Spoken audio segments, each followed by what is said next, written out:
After an astronomical amount of work, research, testing, and everything and more, I have officially become one of the first 3 people to get 100k in the new Matrix 1. This is incredibly difficult. You're going to see so much whalage, but this took a lot of time. Every single strat is 100% made by me, except for one little thing I'll explain later. And I just really, really want to show off this run.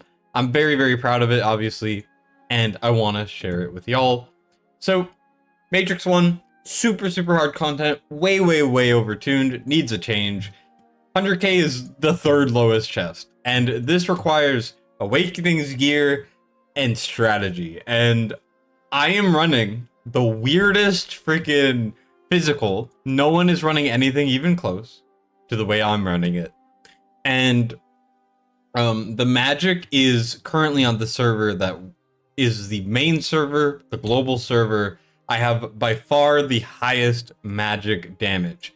The second highest, as far as I can tell, is about Before Defend, who's getting about 63k. The reason why this is actually capped, this could be 80 to 100k, is because there's an annoying ass timer. You only get 7 minutes to do the entire thing, so it really, really gates this, so you gotta do things a certain way to get the score. And the physical, you're just gated by not having good damage dealers, because there's like no options.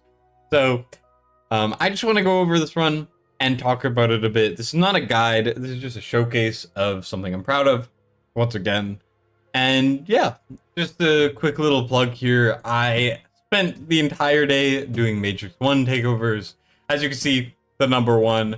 I also got the current number 5 and another person about 53k who had obviously substantially less awakenings and gear. If you're interested in, not having to do this content yourself, I do have a Discord server. You can sign up for a takeover if you would like. Just thought I would throw it out there. No pressure, of course. Back to the video. Number 1, we have to talk about the teams. Now, these are grayed out because I've already saved the scores. As you can see, 35k on physical, 68.5k on magic. Kind of break down the teams a little bit. Essentially, all you need to know is survivability comes first. There's a couple key units for survivability. Cyrus is the single best tank in the game for this. He has the highest damage reduction, and if you know anything about this boss, you know that if your tank dies even one single time, your entire team gets wiped and you just instantly lose. So you have to do every little thing in your power to keep him alive. And Cyrus is the tankiest tank out there, and he is going to be the best. Now, beyond that, we have Carnelian. Carnelian is the single best unit in this content. You may think it's Valara. Valara is useless compared to Carnelian. Carnelian puts orbs, keeping your units alive with unyielding. This makes it so that your tank can actually live forever, which is insane, especially because your Cyrus is getting hit by 330k bolts, and Carnelian just says nah and keeps them alive. It's amazing. And then beyond that point, you gotta have a damage reduction unit like a Nerissa. Nerissa's great because she puts inspiration, she puts shields at A3, she can add extra healing, she takes less damage. She's amazing, right? She dispels, which is huge, and she does tied for the best AoE damage reduction in the game. Nerissa's a must-have if you're trying to go for really, really high scores. And Elowen is there for a little bit of cleanse help, but mostly rage regen and AoE healing. I needed her for the rage because I was struggling with damage. I actually was not struggling with living at all.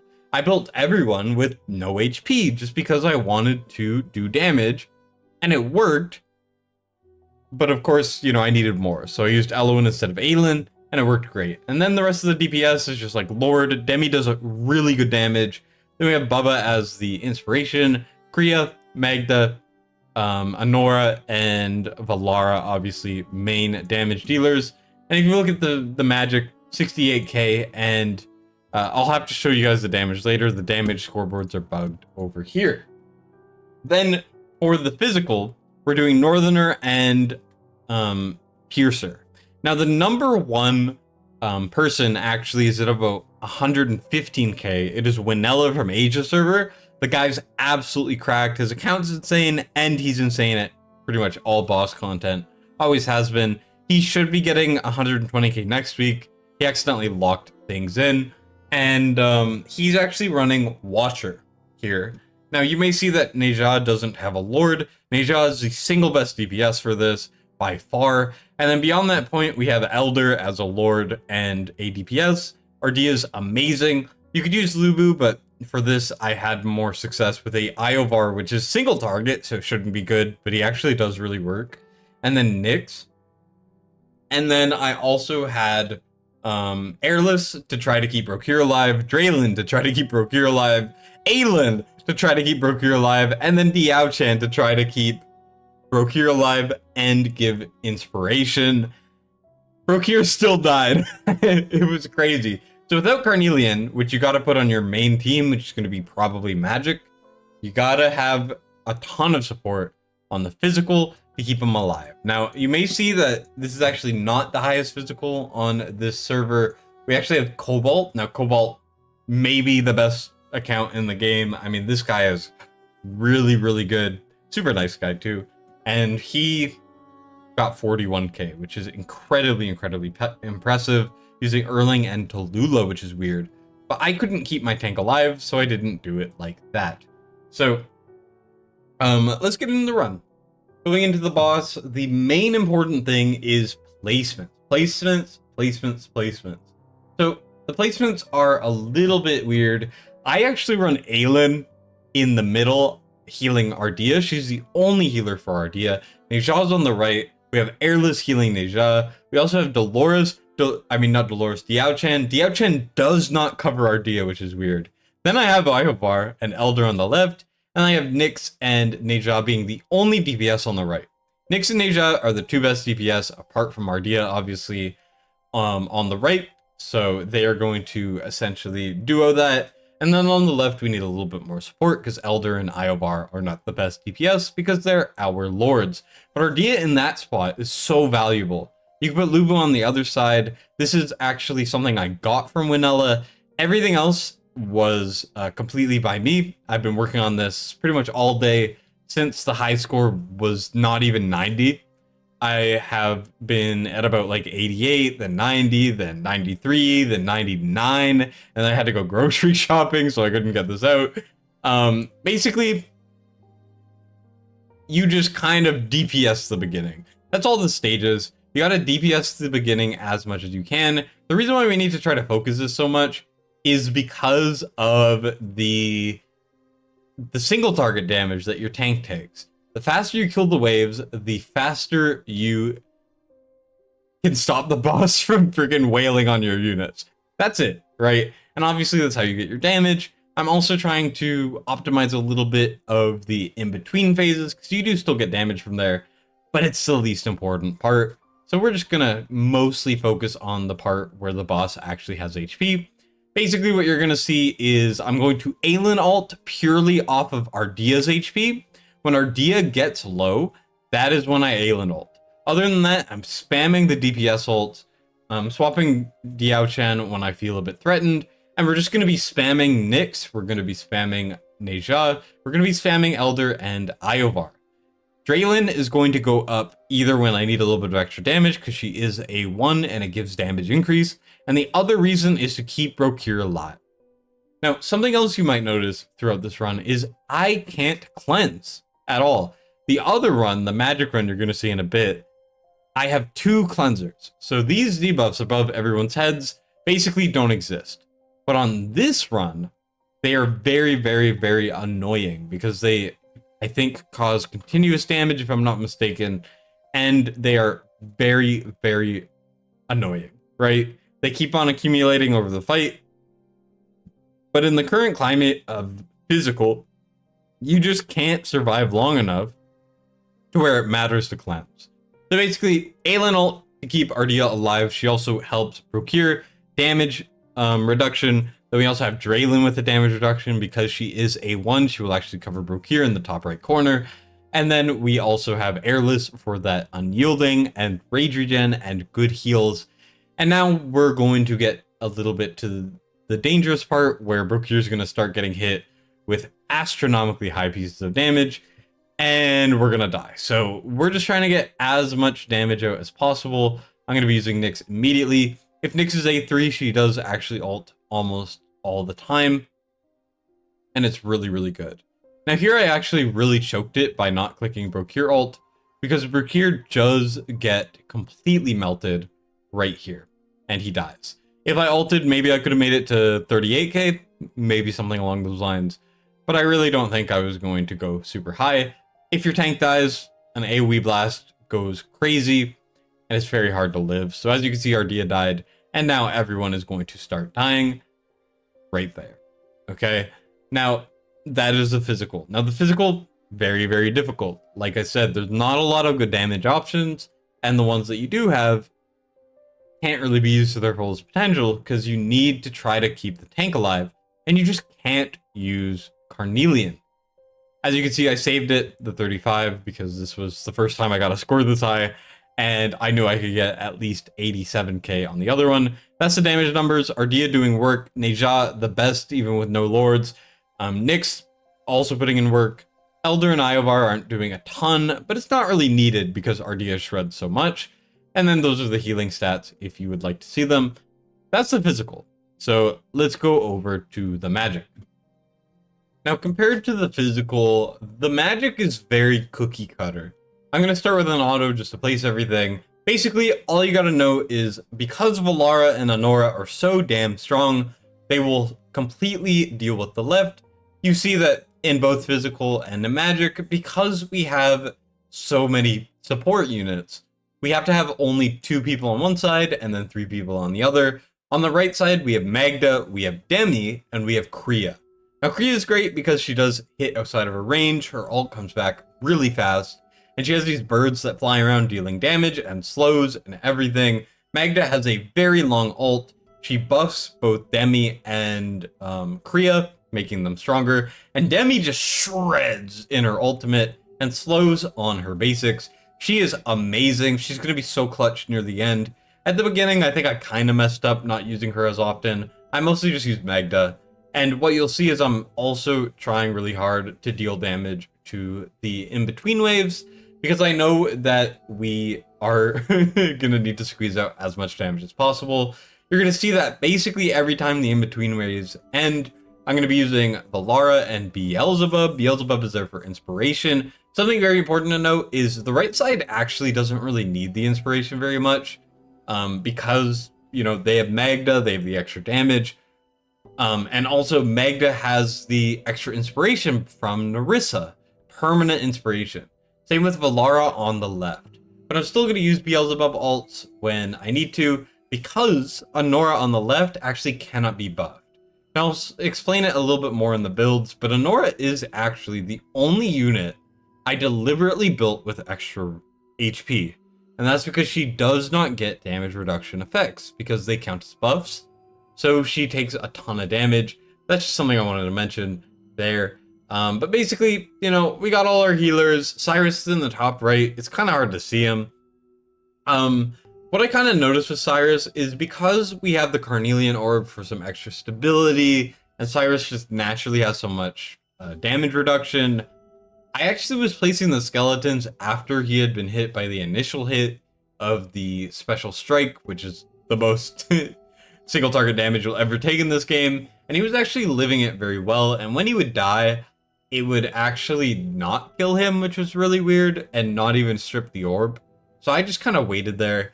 I don't know if you guys can incorporate that in your runs, but my Cyrus was not dying or even getting close to dying, which is super weird. But as you can see, we're just trying our best to burst things down. And now I need to talk about the timer. I hinted at the timer at the beginning. The timer pisses me off. Like, I'm genuinely really upset. Also, something to note is when the AoE attack comes down on the second hit, you're able to click Nerissa ult, this Annihilation Pulse. After it hits the second hit, it puts its debuffs, and you can click Nerissa to cleanse everything. Just a heads up there. We're just trying to kill everything as fast as possible because of the timer. In the top left, we have a timer. You can see we got 2 minutes and 50 seconds. It's ticking down more and more. You get 7 full minutes for the entire run. Now, if you ignore the very high damage requirements, the crazy gear requirement to have 20 units, and the crazy survival requirements, you can technically make it far. You know, the game expects you to get max chest, to do 160k on each phase. That's not impossible, but if you ignore the damage requirements and survival requirements, you are gated by the timer, because you only get 7 minutes. Now, in something like APOC 1 and 2, it refreshes every time the boss goes down. In this, it does not. So what you're seeing is I am trying my very, very best to do consistent damage on the waves to get him in his phase where he is disabled, like right now, because I need him to go to the next phase so I can deal damage and get more score. Because if I wait at all and I try to be consistent, and I try to keep everyone alive and cycle the ults in a way where nothing goes wrong, I just lose. Because it wasn't enough to overtune this boss to hell and back. I also have the arbitrary restrictions placed on me. So I actually survive just fine. I deal enough damage just fine. What I lose to is the timer at the end. So here I'm just trying to spam ults and get as much damage out as possible. I could go 80k to 100 on magic phase. I know I can, right? Magic is just so much easier than physical. With this team, I could go so much further, but I can't even try because of the timer. The timer needs to be removed, or it needs to be like APOC 1 or 2 where it resets, because it is currently hell. It made magic very annoying. Now, if you don't want to use Kriya, Beatrix is actually substantially better. There's one guy who got 75k, which is Winela. Winela got 40k physical and 75k magic. But apart from that, this is the second highest score currently before it inevitably gets beaten. And that is the magic. I know I didn't do the best job explaining it. This took me many hours and it is currently 4 a.m. And I just wanted to share this with y'all before it was too late for it to be relevant. So as you can see, Valara shredding, Magda doing insane damage, Demi goated, Priya not terrible, and Honora doing some very good damage as well. And obviously Cyrus and Carnelian are goated. Really everyone on this team is insane. And High Awakening, so that's how 100k happened. Currently number 1 on the server, probably won't be for long. So yeah, like I said, that is the current number 1 in the main server. Only person higher is Winela. This will not last for a while. I guarantee some other crazy player is going to come up and beat this. But for how overtuned this boss is, this was a lot of work. And in my opinion, is pretty damn impressive.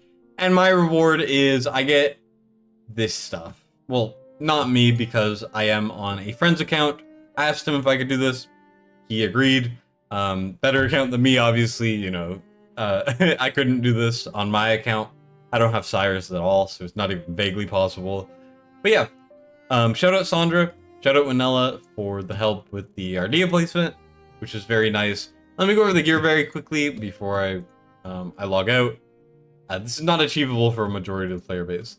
So Irovar has Cataclysm. I think these enemies count as flying, so whatever. What you're going to see is a ton of quad chests and weapons here. We have Valara over here with a quad SO with a Cataclysm set. This guy, Sondra, is one of the luckiest people out there. He is so lucky with gear. You can see we got Beelzebub with a ton of attack, a little bit of attack speed, and a little bit of HP. He actually kind of needed HP, but it came naturally. And then if we go over, we get Neja, who has a crazy piece I actually hammered, which is funny. And then we have, obviously, some other kata pieces. Just trying to make the gear as good as possible. Some quads on the left. I mean, this is freaking 0.001% of player type of content, right? It needs a nerf. So this is what you gotta do to get freaking the third lowest chest. Ardea, we have quads upon quads upon quads upon quads. I mean, just quads galore. Over here, we have some HP on every single piece because we needed HP. Because Honora doesn't get damage reduction effects I also had the exclusive on just because we got some extra rage, which was good. Here we have quad, quad, quad, quad, quad. I mean, you guys get the idea, right? This is unachievable, okay? I'm not going to sugarcoat it. We got Kriya over here with a bunch of quads, and then we have Demi with, once again, a bunch of quads, this time with Rage Regen, and then quads on the left. For context, on this account, we have 3, 6, 9 weapons. I used every single one. And then here we have 5 chests. I used every single one. The gear kind of extends like this for a while. I'm not going to go over some of the other normal gear. All of the DPS is like that. Crazy gear pieces on everyone. We have Airless, who has Invig. I couldn't do Wings of Grace on everyone, obviously. So because Airless is on the physical phase, I geared her worse. You gotta focus on the magic phase first, then the physical. We have Airless. Basically, you want to go for pretty much on every healer. Attack speed, healing effect, and attack. We have Elysian Epitaph. You could do Tia's Bomb. You could do Euphoric Orb. Narissa, you want to have as much attack as possible because of the inspiration. Also let her heal a little bit. Then we also have, obviously, Elowen, who has Golden Scarab for faster ults, and healing effect, attack speed, attack, and a little HP. Just how you gotta build these things in general.